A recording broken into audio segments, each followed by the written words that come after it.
just after the BJP spokesperson Dr. Ashok Sinha recently sought Congress President Pradyut's clarification over having link with the ATTF non-surrendered militant Ranjit Dev Verma.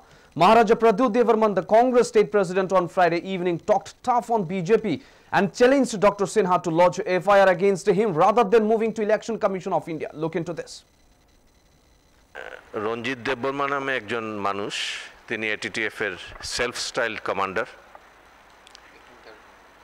এবং ATTF ত্রিপুরাতে কী রকমের নরহত্যা এবং অন্যান্য অত্যাচার ত্রিপুরার জাতি উপজাতি মানুষের উপরে করেছে এটা আমার বলার প্রয়োজন নেই, সবাই জানেন।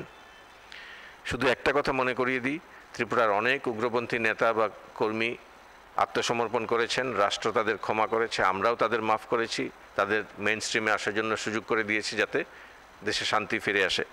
কেউ আত্মসমর্পণ করলে আমার কোনো আপত্তি নেই, কিন্তু রঞ্জিত দেববর্মা আত্মসমর্পণ করেননি। এখনও আইনত রঞ্জিত দেববর্মা একজন টেররিস্ট, একজন ইন্টারন্যাশনাল ক্রিমিনাল। একটা ভারতের জাতীয় একটা দলের রাজ্য সভাপতি বা ওই সময়কার হয়তো কার্যকরী সভাপতি এরকম একজন ক্রিমিনালের সঙ্গে বসে মিটিং করবেন, পাবলিক মিটিং, এবং সেই ক্রিমিনাল সেই পাবলিক মিটিংয়ে বসে বলবে এতদিন যা করেছিল সে আবার করবে। আমি জানতে চাই ভারতের জাতীয় কংগ্রেসের রাজ্য প্রদেশের সভাপতি রঞ্জিত দেববর্মার সঙ্গে একমত কিনা, তিনি চান কিনা যে রঞ্জিত দেববর্মা আগে যেটা করেছিলেন আবার করুন।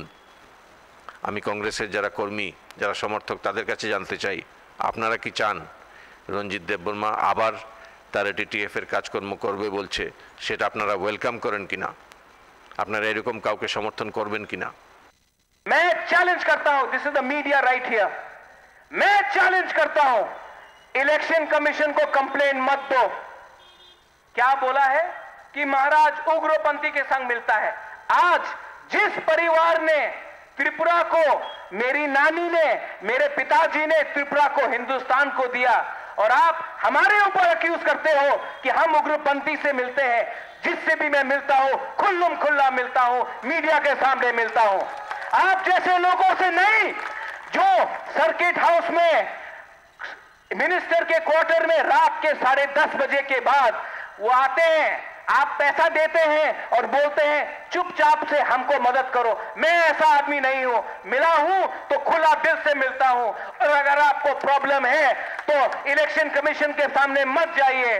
प्रशासन आपके हाथ में है, आपके हाथ में पुलिस है, आपके हाथ में पद है, आपके हाथ में पूरा प्रशासन है। एफआईआर मेरे अगेंस्ट फाइल कीजिए, मैं दिखाता हूं कि यहां का शेर कौन है।